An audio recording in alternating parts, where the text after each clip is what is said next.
Halo pemirsa, apa kabar? Senang sekali saya Raden Madias dapat kembali menemani Anda dalam sebuah program talk show yang syarat informasi inspiratif untuk Anda dan juga keluarga. Inilah Bincang Sehati.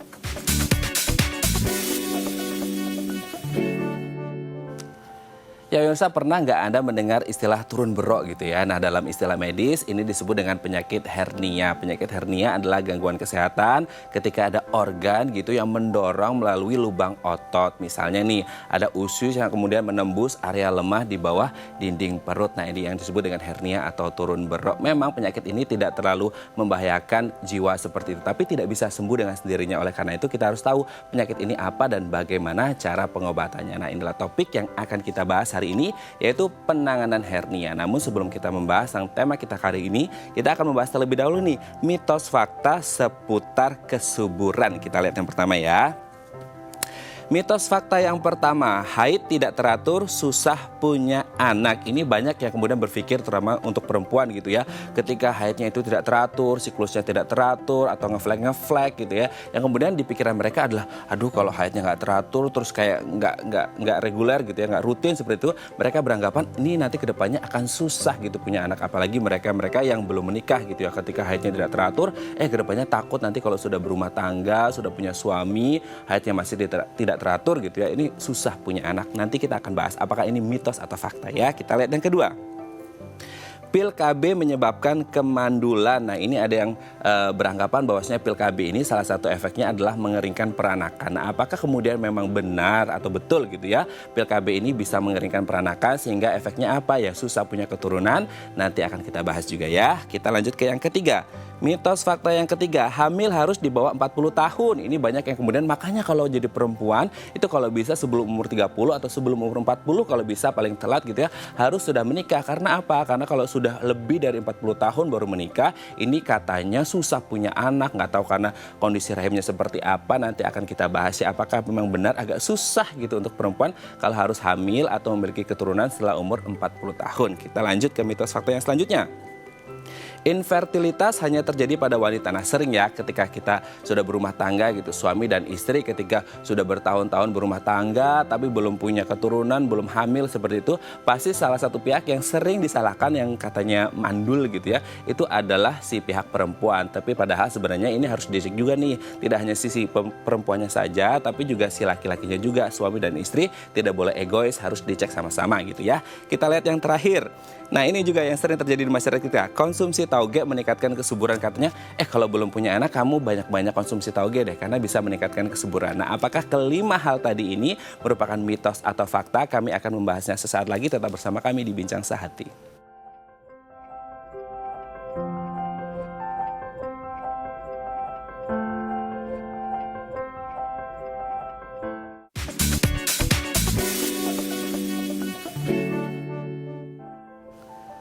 Baik, Anda masih bersama kami di Bincang Sehati. Tadi di segmen sebelumnya kita sudah membahas beberapa mitos dan fakta seputar kesuburan. Nah, untuk mengklarifikasinya telah tersambung bersama kami di sambungan Zoom dengan Dr. Caroline Tirtajasa, SPOGK, konsultan fertility dan hormon reproduksi dari Omni Hospital Pulau Mas. Selamat pagi, Dr. Caroline, apa kabar? Baik, selamat pagi juga untuk semuanya. Oke, Dok, hari ini kita akan membahas beberapa mitos dan fakta seputar kesuburan gitu ya, Dok ya. Kita lihat yang pertama adalah, apakah benar haid tidak teratur itu artinya susah punya anak nanti ke depannya? Jadi itu fakta ya. Jadi penjelasannya adalah haid tidak teratur ini cerminan dari siklus haid yang tidak berovulasi. Tidak berovulasi maksudnya tidak terbentuk sel telur yang besar saat puncak masa subur. Ya, jadi kalau tidak ada ovulasi, tidak ada sel telur yang besar dan pecah, berarti tidak ada sel telur yang bisa dibuahi oleh sperma. Nah, ini yang sering membuat pasien-pasien dengan haid yang tidak teratur sulit untuk hamil. Karena itu perlu penata laksanaan yang tepat biar siklusnya bisa berovulasi dan hamil. Oke, maksudnya tidak teratur ini berarti jadwal atau siklus bulanannya ini tidak menentu gitu ya, Dok ya? Betul, jadi siklus haid normal itu jarak dari hari pertama mens bulan ini ke hari pertama mens bulan berikutnya itu harus sekitar range 28 sampai 35 hari, itu siklus haid yang normal. Kalau kurang atau lebih dari jadwal tersebut berarti dianggap tidak teratur. Nah, tidak teraturnya kenapa? Ya tentunya harus dicari tahu ya, antara lain pemeriksaan hormonal. Oke. Kalau dari biasanya itu boleh toleransinya antara 28 sampai 35 gitu ya, Dok ya. Ya, Nah, kalau betul. semisal ada terjadi katakanlah di bulan pertama masih oke nih 28 sampai 35 hari.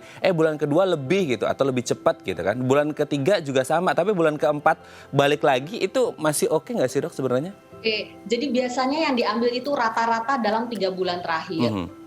Jadi rata-rata siklus, jadi ditambah angkanya dibagi 3 gitu. Nah, itu Oh, rata-ratanya. Kalau rata-ratanya masih masuk range normal 28 sampai 35 hari berarti masih oke. oke, siklusnya per 28 sampai 35 hari gitu ya. Nah, kalau dari Betul. durasi menstruasinya itu sendiri seperti apa? Jadi Berapa hari sebenarnya ya, normalnya? lama mens normal itu sekitar 2 sampai 7 hari. Mhm. Dengan jumlah darah haid ya kurang lebih sekitar 3 pembalut per hari, 2 sampai 3 pembalut per hari per 24 jam ya. Oh, oke. Nah, ini oke, pada sebagian wanita mungkin ada yang hari pertama atau hari terakhir ada flek-flek kan gitu ya, Dok ya. Nah, kemudian Oke. ketika di tengah-tengahnya ya yang lancar gitu. Tapi untuk mereka yang mungkin apakah ini termasuk juga ke salah satu kategori tidak teratur ketika mensnya hanya flek-flek saja gitu, Dok? Kalau mens sepanjang waktu mens itu hanya flek-flek saja itu tidak normal ya. Jadi yang normalnya misalnya hari pertama flek, hari kedua sudah mulai banyak, hari ketiga lebih banyak lagi ya. Tapi banyaknya juga tidak boleh berlebih ya, tidak boleh lebih dari 3 pembalut penuh sehari.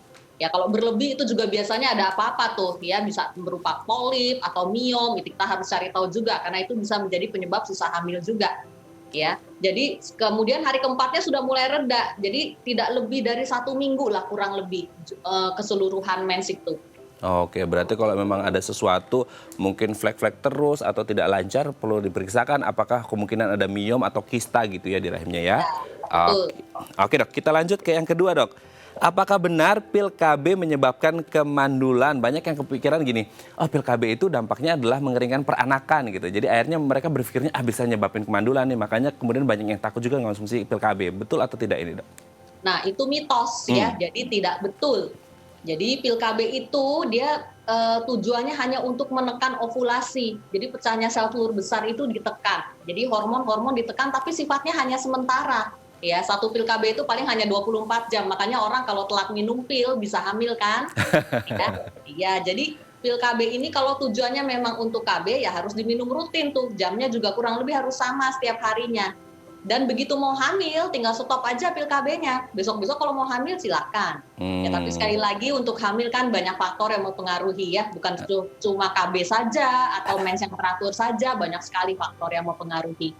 Oke, dari pil KB hanya mitos gitu ya, karena tidak memengaruhi mandul atau tidaknya seseorang. Tapi kalau dari beberapa cara yang lain Dok, semisal seperti spiral gitu atau IUD itu ada efeknya juga nggak sih?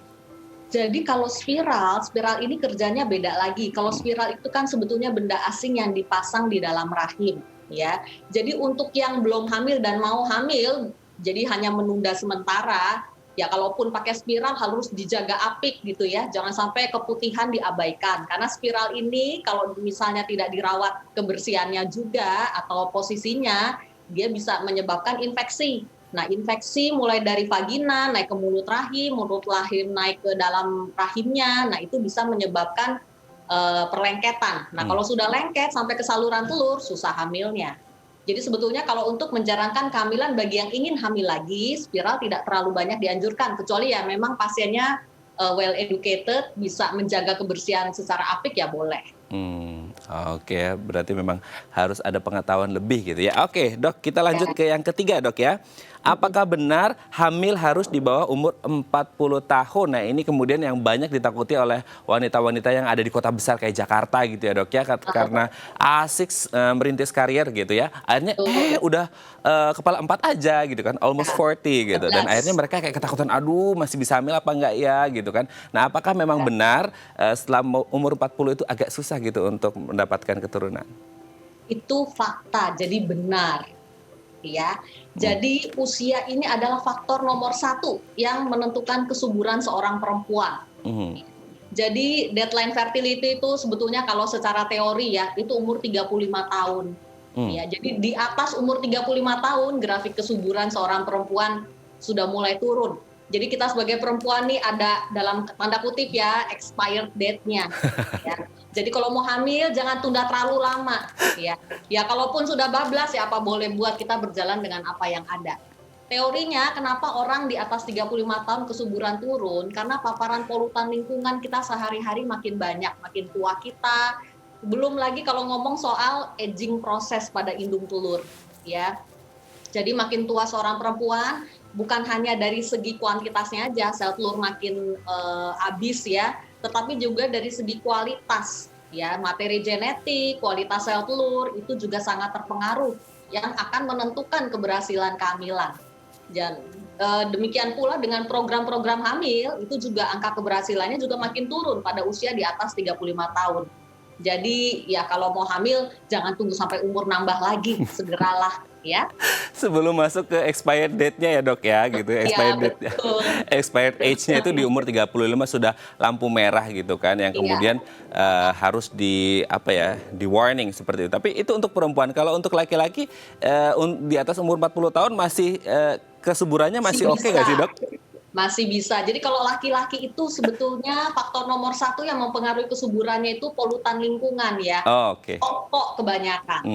Ya, rokok, asap kendaraan bermotor itu sering tuh berpengaruh banyak banget tuh ke kesuburan laki-laki. Oke. Berarti ini menjadi warning untuk para kaum perempuan, ayo segera dapatkan pasangan Anda ya sebelum umur 35 atau 40 gitu ya.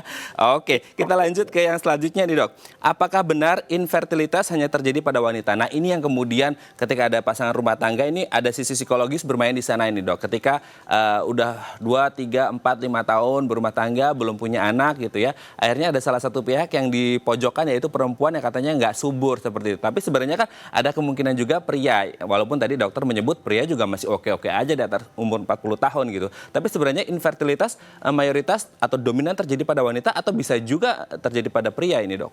Oke, jadi infertilitas itu dua-duanya sama-sama menentukan, baik dari pihak laki-laki maupun perempuan. Sumbangsinya itu sama, 30%, 30%. Sisanya adalah faktor unexplained yang tidak terjelaskan. Jadi berimbang. Makanya pemeriksaan dasar untuk program hamil itu harus wajib para laki-laki periksa analisa sperma namanya. Dari situ kita bisa lihat tuh. Jadi sperma itu tidak bisa dinilai dari kekentalannya atau secara makroskopisnya ya, tetapi harus dinilai di bawah mikroskop. Ada yang spermanya kental dan banyak, tapi tidak ada sel spermanya atau azoospermi itu banyak juga, ya. Dan jangan salah, zaman now ya polutan lingkungan banyak, rokok, asap kendaraan bermotor, belum lagi kalau ngomong junk food ya yang ada di makanan, itu berpengaruh sekali ke kesuburan. Jadi banyak juga faktor dari laki-laki seperti oligozoosperma, sperma yang kurang, atau astenozoosperma, sperma yang lemes pergerakannya, atau teratozoosperma, sperma yang bentuknya tidak baik ya, ada kelainan di lehernya atau di kepala spermanya, itu juga akan sangat menyumbangkan pengaruh untuk tidak hamil atau sulit hamil. Berarti ini harus ada kerjasama antara si suami dan istri gitu ya dok ya, untuk kemudian sama-sama berkoordinasi, kerjasama, saling support, tidak boleh saling egois. Bahwasanya satunya biasanya kan suami agak gimana gitu ya dok ya, nggak mau periksa karena mereka merasa paling udah oke gitu ya. Oke dok, kita lanjut ke yang terakhir nih dok. Ini juga sering terjadi. Kalau mau hamil, kalau mau subur, banyak-banyak deh makan toge. Ini benar atau enggak nih dok? Jadi itu mau makan toge berapa banyak sekarang, itu sebenarnya nggak benar ya. Jadi kalau untuk hamil tidak ada makanan tertentu yang harus dimakan terus-menerus gitu, nggak ada. Ya ini juga pertanyaan yang sering disampaikan pasien saya di poliklinik. Jadi untuk kehamilan yang penting adalah makan makanan sehat, bebas dari bahan pengawet, pewarna atau bahan-bahan kimia lainnya. Ya, jadi nggak benar tuh makan toge terus kilo sehari gitu, udah nggak benar banget. Jadi makan makanan yang fresh bahannya, makanan sehat itu adalah bahan yang fresh ya, nggak disemprot pestisida, nggak ada pengawet, nggak ada pewarnanya, dan kalau bisa masak sendiri di rumah ya, tanpa dengan kadar gula, garam, dan lemak yang minimal. Kalau betul intinya, intinya kalau mau hamil, makan makanan sehat. Jangan sering-sering jajan ya, karena makanan jajanan biasanya nggak ada yang sehat. Harus makan sehat gitu ya, tidak tergantung pada toge. Kalau toge bisa menyebabkan kesuburan, itu tukang toge rebus itu laris manis diserbu oleh pembeli ya dok ya. Oke, baik, terima kasih dokter Caroline. Caroline sudah berbagi bersama kami di pagi hari ini di Bincang Sehati. Semoga teman-teman yang ingin lebih subur dan mendapatkan keturunan ini bisa cepat-cepat dikaruniai keturunan oleh Tuhan gitu ya. Baik, terima kasih dok. Sehat terus dan salam untuk keluarga di rumah. Baik pemirsa, selanjutnya kita akan membahas topik kita hari ini, penanganan hernia. Bagi Anda yang memiliki pertanyaan, Anda bisa menghubungi kami di nomor 021 290 32644 atau DM Instagram kami di @bincangsehati.tv. Kami akan segera kembali.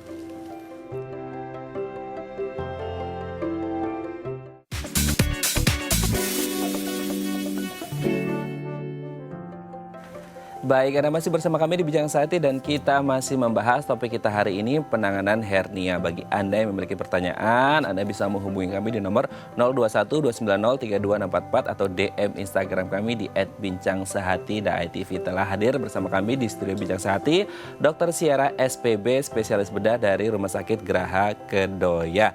Selamat pagi Dr. Siara, apa kabar? Selamat datang kembali di Bincang Sehati. Sudah lama ya nggak kesini ya? Oke, Dok, hari ini kita akan membahas tentang salah satu penyakit yang kalau di masyarakat lebih dikenal dengan nama turun berok gitu ya. Orang taunya turun berok gitu. Tapi ini kan sebenarnya hernia. Nah, sebenarnya hernia itu apa sih, Dok? Ya, hernia seperti yang tadi Mas Raden sudah sebutkan di awal. Jadi suatu penonjolan atau kita bilangnya protrusi ya dari isi suatu rongga, bisa bagian dari suatu organ melalui suatu celah atau titik yang lemah di dalam tubuh. Nah, karena definisi ini sebenarnya hernia bisa kita dapatkan pada bagian-bagian dari tubuh, bisa di otak, bisa di diafragma. Diafragma itu sekat antara rongga dada dan rongga perut ya. Bisa juga di dinding perut. Nah, yang paling banyak kita temukan memang yang di dinding perut. Jadi dalam hal ini di dekat paha. Kayak orang sering bilang turun berok. Turun berok ya, karena lokasinya di bawah jadi turun gitu ya, Dok ya. Tapi sebenarnya dari beberapa tempat atau titik yang bisa terjadi hernia dan apa saja yang menonjol gitu ya, itu sebenarnya penyebabnya apa sih, Dok? Yang paling dominan itu apa saja? Kalau kita ngomongin penyebab, sebenarnya kita bisa golongkan hernia ini sesuai dengan kapan terjadinya atau onset terjadinya hernia.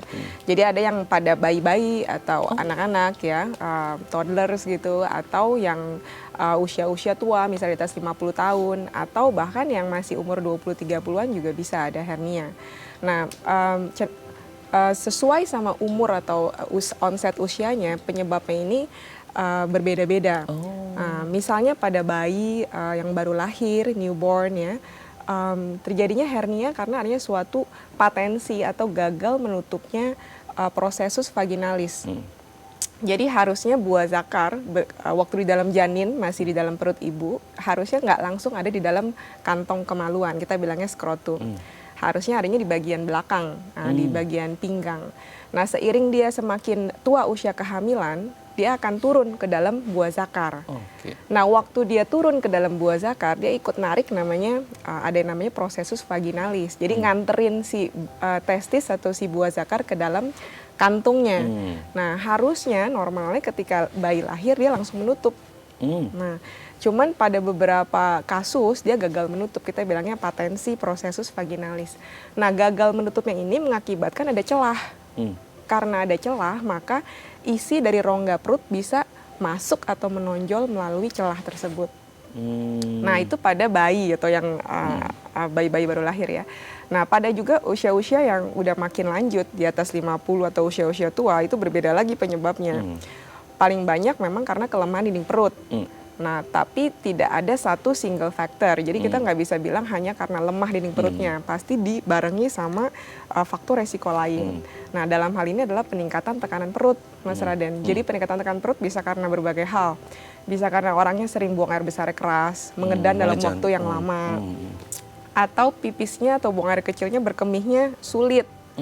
Nah, pada usia-usia laki-laki di atas 50, seiring dengan bertambahnya usia kan prostat makin besar, sehingga waktu pipis ada tahanan.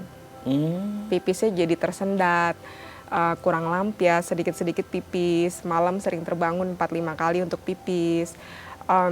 Jadi ada kesulitan berkemih itu mengakibatkan setiap dia berkemih dia harus mengedan. Jadi bisa dibayangkan kalau setiap hari pipis beberapa kali, ya berapa kali mengedan dalam sehari. Nah, selain buang air besar, buang air kecil, misalnya dia sering batuk lama, atau ada olahraga kegiatan tertentu yang sering angkat berat ya, misalnya weightlifting, atau pekerjaan-pekerjaan yang mengharuskan dia untuk mengangkat benda berat, beban berat. Nah, kalau pada perempuan ya paling sering ya kehamilan. Jadi faktor-faktor itu kita bilangnya faktor predisposisi atau faktor resiko yang mengakibatkan tekanan dalam perut menjadi meningkat. Diiringi dengan adanya yang celah itu, ada yang lemah di dinding perut. Maka jadinya ada protrusi atau penonjolan isi dari rongga ke dalam celah itu. Kalau pada usia-usia yang 20-30, kadang-kadang suka ada pasien datang masih umur 20-30. Kita mau bilang lemah, dinding perutnya juga masih justru kan 20-30 tuh harusnya lagi kuat-kuatnya ya. Bagus-bagusnya. Cuman memang ada beberapa literatur atau referensi yang mengaitkannya dengan gaya hidup, misalnya dengan perokok. Merokok itu mengganggu mengganggu kolagennya, jadi tebal atau kekuatan dinding perutnya menjadi lemah. Gitu. Cuman nggak selalu, cuman harus ya kalau perokok berat lama usia-usia muda kemungkinan sangat berkaitan. Oh, mungkin perokok juga karena kalau rokoknya kebanyakan juga bisa menyebabkan batuk dan batuk juga tadi berpotensi gitu ya. Bisa juga. Ya. Tadi yang menarik juga weightlifting juga bisa berpengaruh. Tapi ini tidak berlaku untuk weightlifter ya, karena mereka punya tekniknya gitu ya dok ya. Tentu kan tadi saya bilang tidak ada satu penyakit yang single factor. Dalam hal ini hanya satu penyebab. Jadi bukan berarti ya dia seorang weightlifter terus pasti jadi hernia, bukan. Nah, ada beberapa faktor yang jadi satu berhubungan ya terjadi suatu penyakit. Oke, dari beberapa faktor risiko yang tadi disebutkan oleh dokter kan mulai dari anak kecil lah gitu ya, sampai akhirnya dewasa lansia itu kan bisa berpotensi. Apakah kemudian ada satu range usia khusus yang memang rentan mengalami atau sebenarnya semua average? Paling sering hernia kita temukan memang pada laki-laki dan usia tua. Ya, jadi memang karena lemah tadi atau seperti apa? Ya, karena seiring usia faktor-faktor degenerasi banyak, comorbid disease juga banyak, dan laki-laki mungkin ya terkait dengan pekerjaannya lebih sering bekerja keras daripada perempuan. Jadi usia, jenis kelamin ya paling sering. Dan yang paling sering kita temukan memang hernia jenis yang lipat paha tadi. Hernia itu bisa ditemukan di seluruh dinding perut, bisa di pusar, bisa di bagian atas pusar, kita bilangnya epigastric hernia, bisa juga di sebelah pusar paraumbilikal, bisa juga spegelian itu di dinding perut yang lain, atau di lipat paha ya. Kalau pada laki-laki bisa turunnya sampai dari lipat paha sampai ke kantong kemaluan, kantong buah zakar. Kalau pada perempuan bisa sampai bibir kemaluan. Nah, jadi pada perempuan juga bisa, bukan nggak bisa. Aduh, mengerikan ya dok ya. Seperti itu. Nah, tapi kalau kita berbicara tentang gejala di awalnya sebelum akhirnya timbul benjolan gitu ya dok ya. Itu ada nggak sih yang dirasakan oleh si orang itu gitu? Sebelum akhirnya ada tonjolan muncul kelihatan secara fisik kan dilihat oleh mata gitu. Iya. Kebanyakan pasien mengeluhnya ya hanya rasanya seperti pegal. Cuman paling banyak pasti datang dengan keluhannya ada benjolan dulu. Kalau hanya rasa nggak enak, tidak nyaman, tanpa adanya benjolan, kita tidak bisa bilang itu hernia. Karena hernia itu sangat karakteristik ya, sangat khas. Benjolan yang hilang timbul. Oh, iya. Kapan hilang, kapan timbul? Jadi ada episode hilang timbul ini yang membedakan hernia dengan yang diagnosa yang lain. Karena perlu dicatat bahwa tidak semua benjolan itu hernia. Tidak semua benjolan di lipat paha, tidak semua buah zakar yang besar itu hernia. Tapi pasti ada episode hilang timbul. Karena tadi sesuai definisi kita di awal bahwa ada penonjolan dari isi suatu rongga melalui suatu celah. Jadi kalau dia terbuka, ada yang dorong, dia keluar. Ketika orangnya rileks, nggak ada dorongan, dia masuk. Nah, misalnya dia tiduran, dia lagi terlentang, duduk, rebahan gitu rebahan, masuk. Nanti dia hanya dengan berdiri saja, hanya dengan berdiri loh, tidak mengedan, tidak apa, hanya dengan berdiri saja gravitasi membuat dia turun. Apalagi misalnya celahnya kecil ya, masih kecil, biasanya harus dilakukan manipulasi. Jadi manipulasi itu kita suruh pasiennya ngeden, ngeden kayak mau buang air ya, nanti keluar. Tapi nanti dia pas tiduran rebahan masuk lagi. Jadi harus ada episode hilang timbul. Karena apa? Karena sering pasien atau awam salah kaprah, dianggapnya semua benjolan itu pasti hernia. Buah zakar yang gede, isi atau bagian di dalam kantong buah zakar ya, kantong kemaluan itu bukan selalu pasti karena hernia. Bisa karena misalnya peradangan di buah zakar, kita bilangnya orkitis, ya. Buah zakarnya besar, merah, nyeri, orangnya sumeng-sumeng, demam. Itu bisa karena pembesaran di buah zakar yang meradang aja.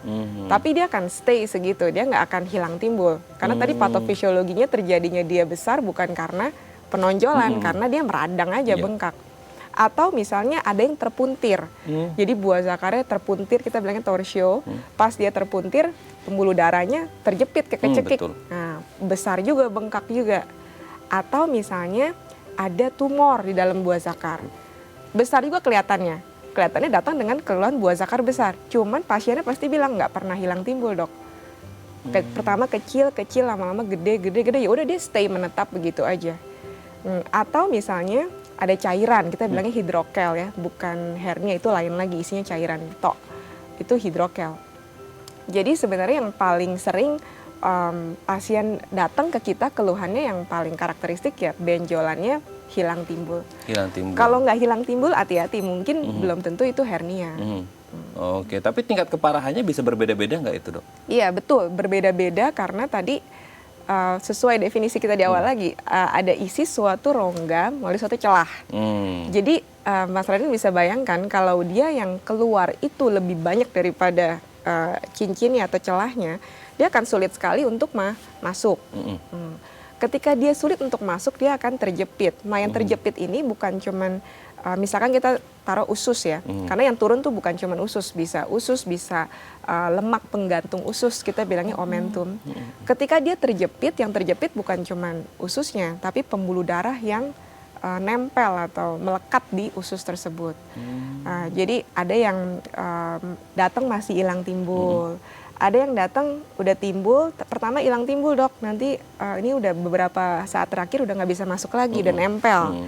Ada juga yang datang dengan keluhan dia udah terjepit sehingga ada keluhan muntah, kembung, karena ususnya kan tadi terjepit, jadi dia nggak bisa makan, muntah, kembung, nggak bisa buang air besar, nggak bisa buang angin.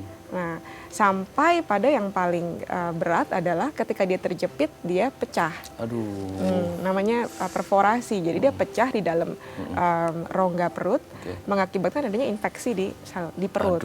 Iya, sangat mengerikan sekali ya, dok ya, bisa jadi infeksi seperti itu ya. Oke, nanti kita akan membahas lebih dalam lagi tentang hernia. Bagaimana sih cara mengobatinya itu mungkin menjadi fokusnya gitu ya, dok ya. Bagi Anda pemirsa yang memiliki pertanyaan, Anda bisa menghubungi kami di nomor 021-290-32644 atau DM Instagram kami di @bincangsehat.tv. Kami akan segera kembali.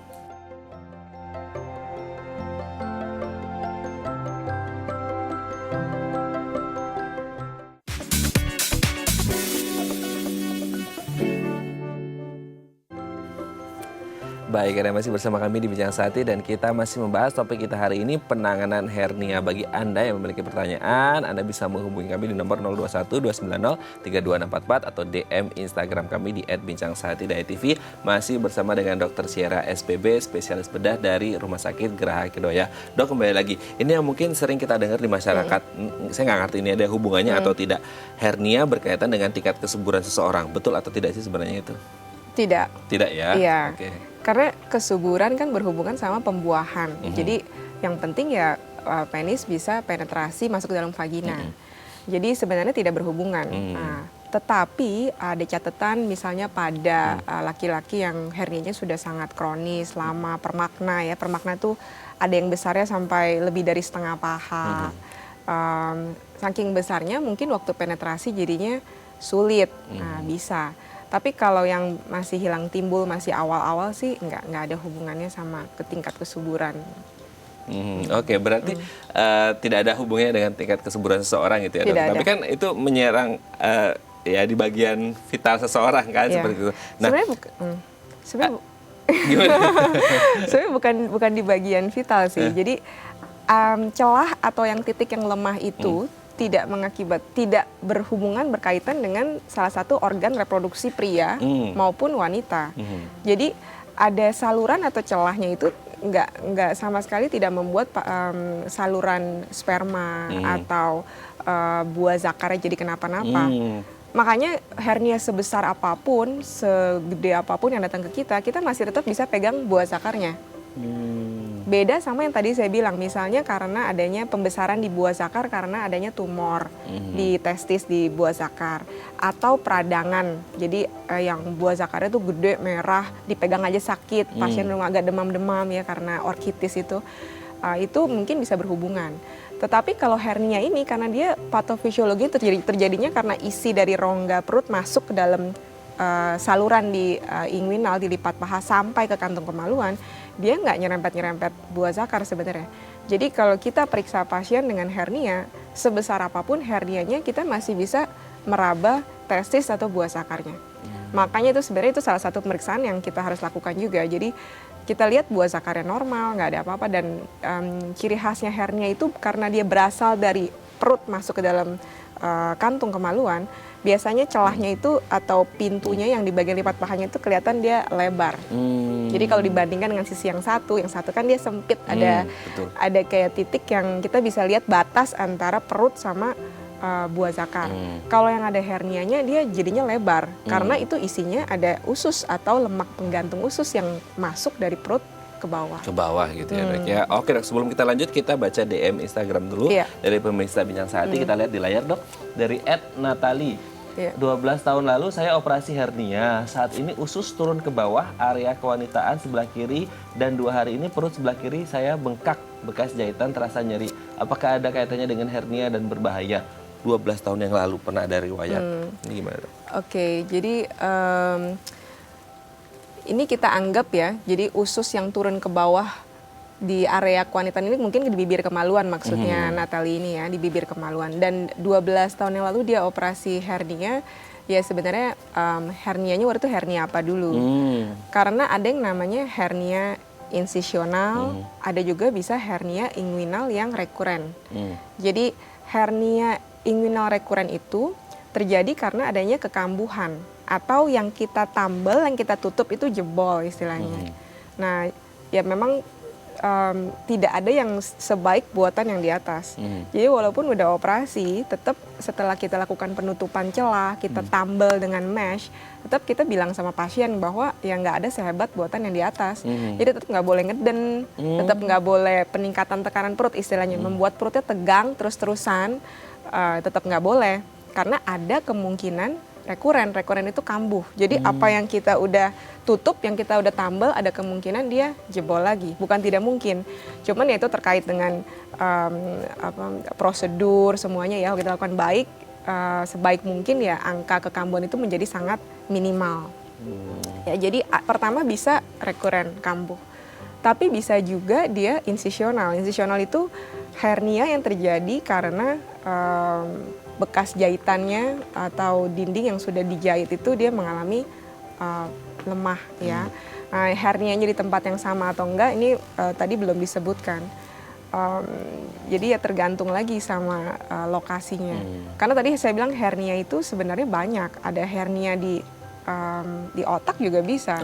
Iya, herniasi otak, herniasi diafragma, jadi sekat dari rongga dada sama rongga perutnya lemah. Jadinya isi rongga perut masuk ke dalam rongga dada. Juga ada yang begitu. Atau hernia di dinding perut, cuman lokasinya berbeda. Misalnya dulu operasinya di kanan, sekarang kambuhnya di kiri. Ya bisa. Karena lemahnya kan dinding perut semuanya bisa. Atau dulu misalnya di bagian lipat paha, sekarang di pusar. Atau dulu di pusar, sekarang di lipat paha. Bisa, bukan tidak mungkin. Jadi dinding perut pada beberapa tempat ada yang mengalami kelemahan. Dan lemahnya itu dibarengi sama meningkatnya tekanan intra perut, di dalam perut. Gitu. Oke, berarti selain faktor rekuren yang dia bisa kambuh lagi, titik-titik di dinding perut pun bisa jadi juga, karena tingkat posibilitas lemah atau tidaknya gitu ya dok ya. Oke, lebih baik memang harus diperiksakan gitu ya dok ya. Oke, semoga ini bisa menjawab pertanyaan dari Ibu Natali yang sudah nge-DM Instagram kita tadi ya. Oke dok, kalau kita lanjut lagi nih, sebenarnya sekarang kita berfokus pengobatan seperti apa yang harus dilakukan, atau setiap jenis hernia punya pengobatan atau treatment yang berbeda? Oke. Pertama tentu kita pastikan dulu itu hernia atau bukan. Ya, kalau kita melihat bahwa ada benjolan di lipat paha dan kita tidak yakin bahwa itu hernia, ya jangan pergi ya ke tempat-tempat yang belum tentu bisa menata laksana dengan baik ya. Karena salah diagnosis pasti salah tata laksana. Nah, kalau memang datang dengan keluhan benjolan hilang timbul dan kita sudah periksa jelas hernia, ya kita sarankan untuk tindakan.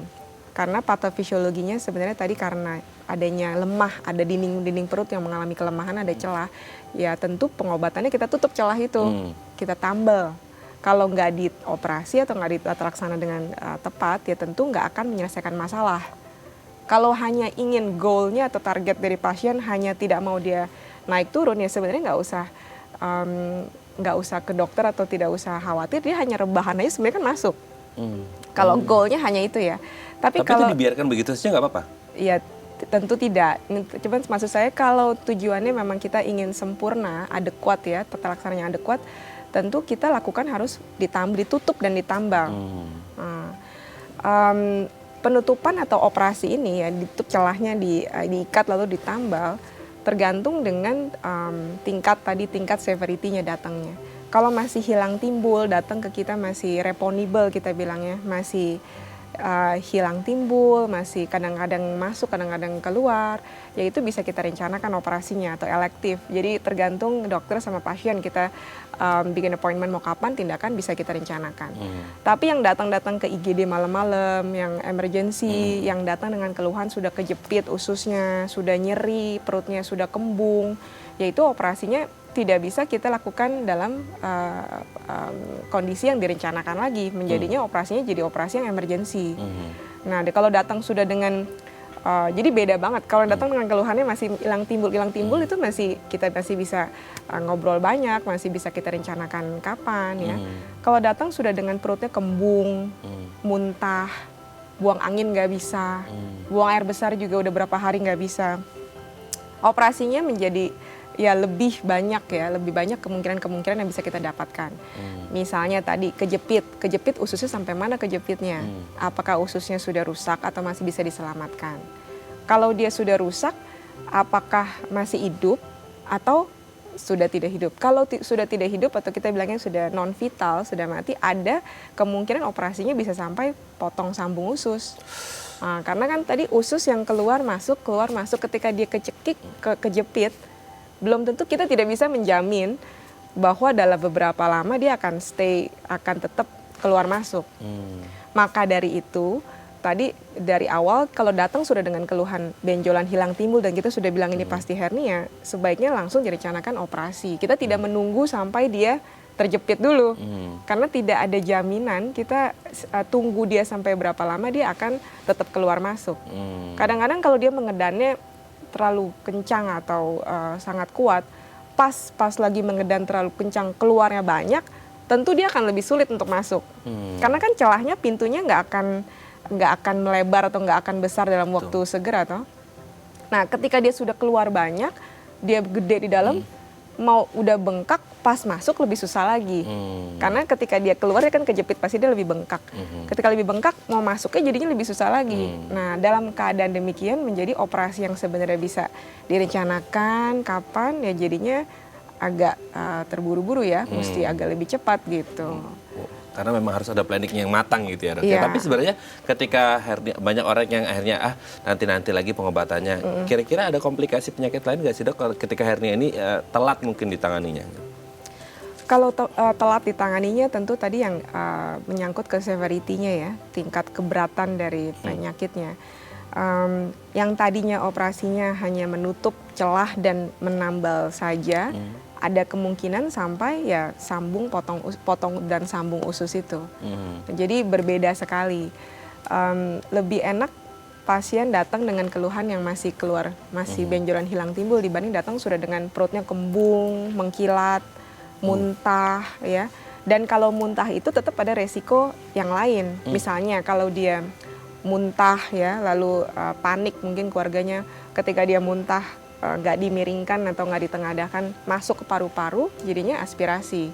Jadi isi dari usus itu begitu dia muntah, kita bilangnya aspirasi, tersedak oleh isi usus sendiri, isi perut sendiri, jadinya masuk ke dalam paru-paru.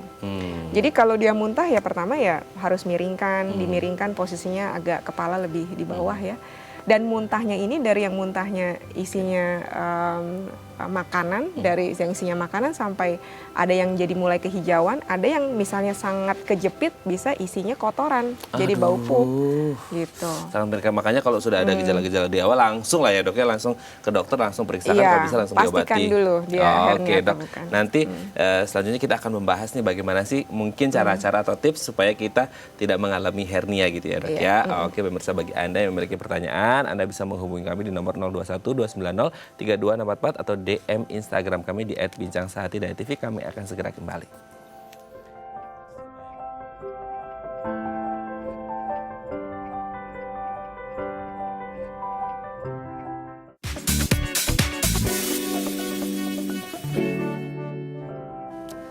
Baik, Anda masih bersama kami di Bincang Sehati dan kita masih membahas topik kita hari ini, penanganan hernia, masih bersama dengan Dr. Sierra SPB, spesialis bedah dari Rumah Sakit Geraha Kedoya. Dok, di segmen terakhir ini kita akan membahas beberapa tips yang bisa kita lakukan dok untuk kemudian mencegah hernia dok. Kita lihat yang pertama ya dok ya. Iya.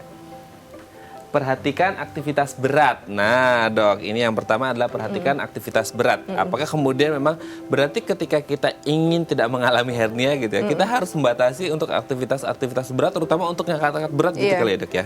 Sebenarnya berat yang dibilang berat itu kan sangat subjektif ya Mas Raden ya. Maksudnya berat menurut saya belum tentu berat menurut Mas Beda-beda. Raden. Iya, berapa kilonya itu nggak ada batasan sebenarnya. Di referensi juga kita nggak bisa bilang nggak boleh ngangkat beban di atas berapa kilo gitu kan, itu sangat subjektif. Beratnya menurut pria dan wanita aja berbeda. Cuman prinsipnya adalah jangan membuat otot perut kita, dinding perut mengalami ketegangan dalam waktu yang lama gitu. Jadi terus menerus lama ya, itu hati-hati. Dan satu lagi, sebenarnya ini ada beberapa kasus yang agak sulit kalau dia pekerjaannya memang mengharuskan dia aktivitas ya berat. Jadi kalau hanya hobi atau gaya hidup ya sebenarnya dia bisa untuk manage itu ya. Cuman ada pasien yang misalnya emang pekerjaannya di situ gitu.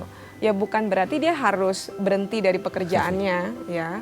Tapi mungkin bisa kita sarankan untuk rotasi. Jadi tidak terus-terusan di bagian yang harus angkat berat terus ya. Dia nggak harus kehilangan pekerjaan, cuman bisa minta kebijakan atasannya untuk dirotasi. Jadi ke bagian lain yang tidak perlu mengangkat beban berat dalam waktu yang lama gitu. Dan peningkatan tadi saya bilang lagi, tidak ada satu faktor yang single, hanya satu. Ya harus ada kelemahan dinding perut juga. Nah masalahnya kita kan nggak tahu kapan atau mana pasien yang dinding perutnya lemah. Dengan apapun ya kita nggak bisa lihat dan kita nggak bisa buktikan bahwa ini kamu hati-hati nih, dinding kamu lemah nih, hati-hati ya, nggak bisa. Jadi ya itu mencegahnya sesuai sama orangnya masing-masing. Jangan diperberat dengan kegiatan-kegiatan yang terus-menerus tegang perutnya dan berat ya. Oke, dan kita bisa ngukur lah ya kapasitas diri kita gitu ya dok ya. Oke, kita lanjut ke yang kedua dok. Rutin olahraga. Olahraga juga penting untuk kemudian ya salah satunya meminimalkan risiko terjadi hernia. Iya, betul ya. Ini kan gaya hidup ya, jadi supaya aliran darahnya juga baik ya, kolagen dinding perutnya juga nggak terlalu cepat lemah ya, faktor degenerasi jadinya agak berkurang ya, penuaan sel-sel tubuh dan jaringan kan juga iya. Gitu. Oke, jadi memang kalau olahraga bisa menciptakan diri kita lebih sehat dan ya bisa menghindari lah hernia gitu ya dok ya. Kita lanjut ke yang ketiga, diet sehat. Nah diet sehat ini ada pengaruhnya juga ya? Ya tentu diet sehat. Selain itu ya ya berhubungan dengan tadi ya, ada pasien yang mengalami konstipasi kronik ya. Jadi misalnya dia buang air besarnya selalu agak sulit gitu. Jadi buang air besarnya sulit, selalu mengedan. Sebenarnya kalau buang air besar nggak mengedan kan juga nggak mungkin. Nah, karena ada sphincter di situ, ya pasti harusnya memang kalau buang air besar ya mengedan. Cuman mengedannya bukan yang ada yang kita sering temukan bersamaan sama hemoroid atau wasir ya, karena ada ya buang air besarnya yang selalu dengan keadaan ya harus mengedan kuat ya, dan setiap hari dia begitu bertahun-tahun ya tentu ada peningkatan tekanan perut yang terus-menerus persisten. Terus ditekan gitu ya. Iya gitu. Jadi ya diet sehat, seimbang, balance diet ya, makanan yang sehat cukup, semuanya cukup, bukannya harus makan sayur terus, tapi balance seimbang ya, seimbang. Berhubungan sama tadi defekasi atau pola buang air besar yang baik juga. Makanan seperti apa yang baik? Maka yang berserat atau yang seperti apa? Ada khusus nggak atau sebenarnya yang sehat-sehat aja? Nggak ada yang khusus, balance saja. Jadi ya yang dikatakan 4 sehat 5 sempurna yaitu tetap jadi ada karbohidratnya, ada proteinnya, ada seratnya, ada buahnya dan cukup air. Oke, kita lihat yang terakhir. Berhenti merokok. Nah ini kemudian salah satu mungkin tadi dibahas di awal-awal juga kita membahas berhenti merokok karena bisa menyebabkan batuk ketika akhirnya terjadi terus-menerus karena rokoknya juga terus-menerus akhirnya terjadi tekanan gitu ya. Apakah merokok juga menjadi salah satu faktor? Iya bisa dan sering kita temukan pasien yang 20-30-an masih muda, laki-laki muda yang harusnya jarang kita temukan hernia. Karena hernia itu memang biasanya pada laki-laki usia perempuan juga bisa, cuman biasanya memang pada laki-laki usia tua ya. Dinding perutnya sudah lemah, lalu ada pembesaran prostat yang mengakibatkan kencingnya juga jadinya agak sulit ya. Sering kita temukan pada yang usia tua. Tapi pada usia muda sering dikaitkan dengan kolagen yang rusak itu karena merokok.